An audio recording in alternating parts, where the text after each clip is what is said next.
Gaano nyo na ba kakilala ang ating dating Pangulong Noynoy Aquino? Halikayo't aking sasabihin sa inyo ang kanyang talambuhay. Kaya tutok lang dito sa Get in Touch.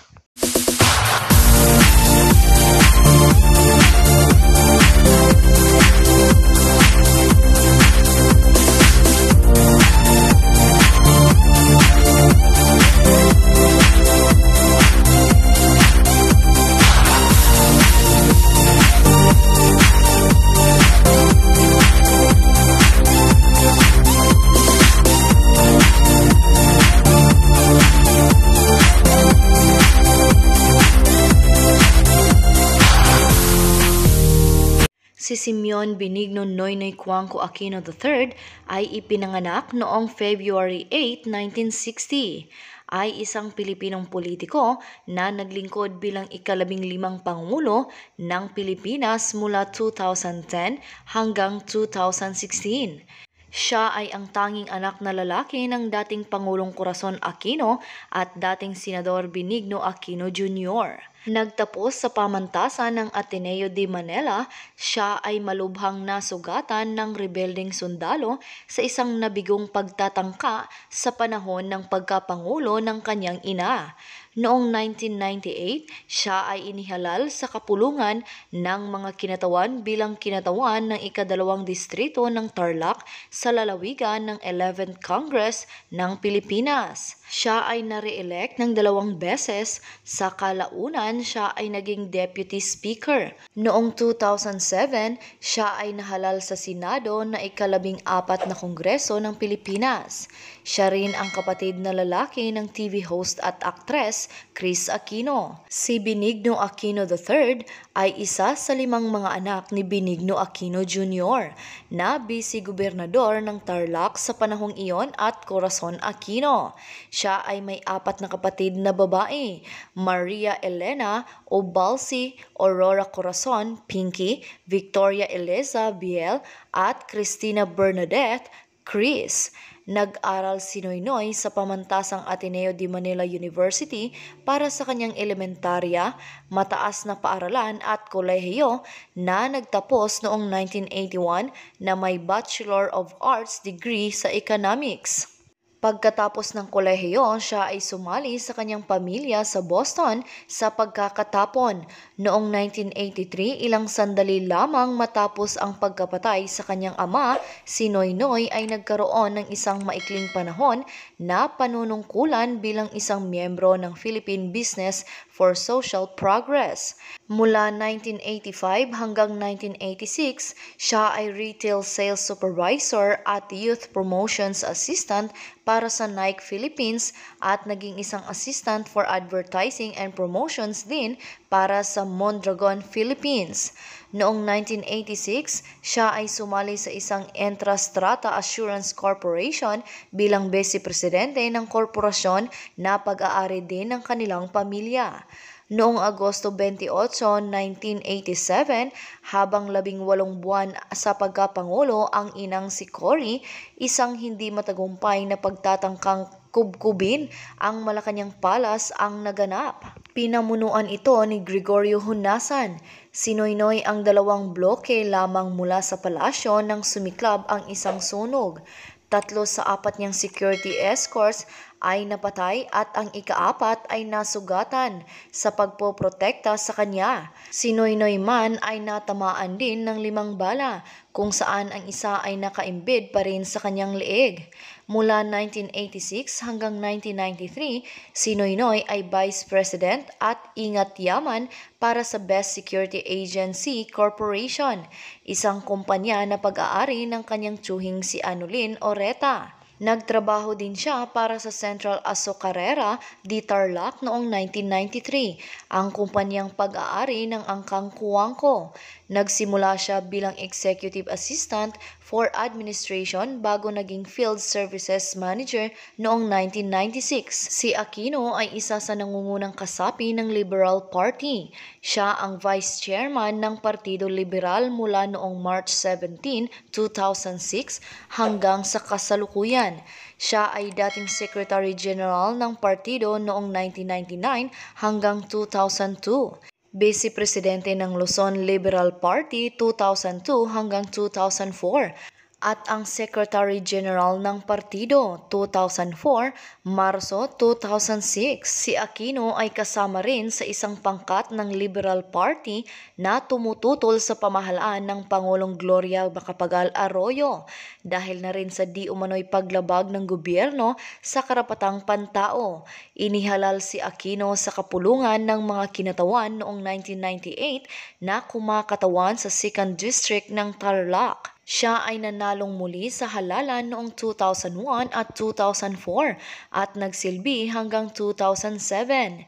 Si Aquino ay nagsilbi sa iba't ibang committee bilang isang miyembro ng Kongreso, ang Public Order and Security, Transportation and Communications, Agriculture, Banks and Financial Intermediaries, People's Participation, Suffrage and Electoral Reforms, Appropriations, Natural Resources, and Trade and Industry Committees, 11th Congress, the Civil, Political, and Human Rights, Good Government, Public Order and Security, Interparliamentary Relations and Diplomacy Committees, 12th Congress, and the Banks and Financial Intermediaries, Energy, Export Promotion, Public Order and Safety Committees, 13th Congress. Si Aquino ay Deputy Speaker din mula ika-8 ng Nobyembre 2004 hanggang ika-21 ng Pebrero 2006. Dahil sa limitasyong hindi pwedeng tumakbong muli ang isang kinatawan para sa ika-4 na termino, tumakbo para sa Senado at inihalal si Aquino noong Mayo 14, 2007 midterm elections sa ilalim ng banner ng Genuine Opposition or GO, isang koalisyon na binuo ng mga partido, pati na ang kanyang sariling Liberal Party na naghahanap na supilin ang pagtatangka ng Presidente Gloria Macapagal Arroyo na baguhin ang saligang batas. Sa kanyang political ads, siya ay inendorso ng nakababatang kapatid na babae at TV host na si Chris Aquino at ng ina ang dating Pangulong Corazon Aquino. Kahit na deboto ng Katoliko Romano, siya ay inendorso ng isa sa pinakamalaking protestanteng simbahan sa Pilipinas, ang Jesus is Lord.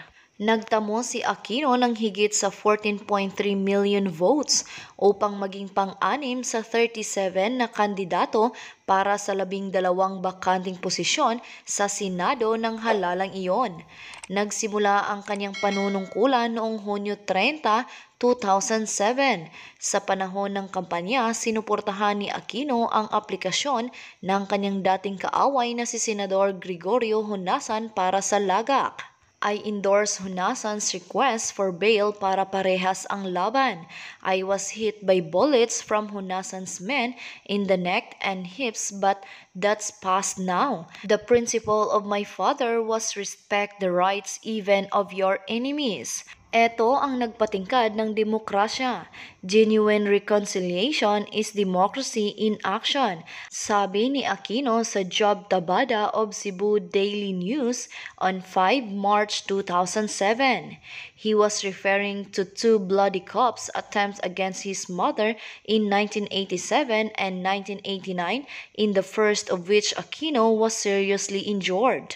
Nang mamatay ang Pangulong Corazon Aquino, umabot sa rurok ang tawag kay Noynoy para tumakbo sa pagkapangulo. Pagkatapos ng kanyang retreat ay nagpasya na nga si Noynoy na tumakbong pangulo sa halalan ng 2010. Isang grupo ng mga abogado at mga aktivista bumuo ng NAPM, ang Noynoy for President Movement, at isang nationwide movement ang kanilang ginawa na nangongolekta ng 1 milyong lagda upang akitin si Noynoy Aquino na tumakbo bilang presidente. Noong huling linggo ng Agosto, si Senador Aquino ang kanyang kapwa party mate sa Liberal Party na si Senador Mar Rojas at isang hindi nasabing pangulong aspirante ay nagsimulang mag-usap upang magdesisyon sa kung anong gagawin para sa halalan ng 2010. Setyembre 1, 2009, sa isang press conference sa Club Filipino sa Green Hills sa San Juan City, si Senador Rojas, isa sa nangungunang kandidato para sa nominasyon ng Liberal Party, ay inahayag ang kanyang withdrawal sa pagkapangulo at ipinahayag ang kanyang suporta para sa kandidatura ni Aquino. Noong September 9, 2009, 40 araw matapos ang pagkamatay ng kanyang ina, opisyal na inihayag ni Noynoy ang kanyang plano para sa pagkapangulo sa isang press conference sa Club Filipino sa Green Hills, San Juan City, kung saan ay nagsilbi din ang lugar na presidential inaugural site ng kanyang ina noong 1986. Ang pagkapangulo ni Benigno S. Aquino III ay nagsimula sa tanghali noong Hunyo 30, 2010. Siya ay ang ika-15 Pangulo ng Pilipinas, pagkatapos ni Gloria Macapagal Arroyo. Simula ng kanyang pagkapangulo, kilala rin siya sa tawag na Pinoy, na pinaikling version ng Presidente Noy. Si Benigno Aquino III ay ang ikatlong pinakabatang inihalal na Pangulo at ang ika-4 na bunsong presidente matapos nina Emilio Aguinaldo, Ramon Magsaysay at Ferdinand Marcos. Unang binatang pangulo, walang opisyal na asawa at anak. Ikalawang presidente sa kasaysayan na hindi uminom ng alkohol. Ang unang pangulo na hindi umiinom ng alak ay si Emilio Aguinaldo, kauna-unahang alumnus ng Ateneo de Manila University na naging presidente.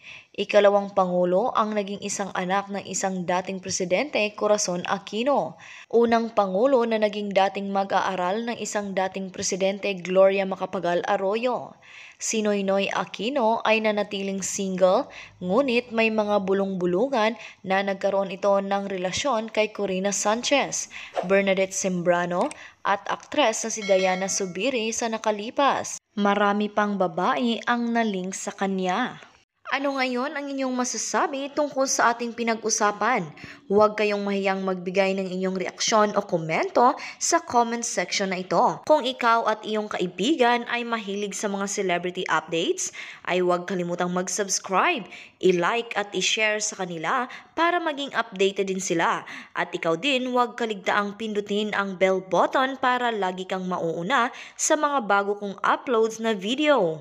Makakapanood din kayo ng mga dati kong videos sa pamamagitan ng end screen at I button sa itaas. Maraming salamat sa palaging pagtangkilik sa aking YouTube channel. Hanggang sa susunod po muli na pag-upload ko ng video, antabayanan niyo po ang lahat at magchika-chika tayo sa mga paborito niyong artista.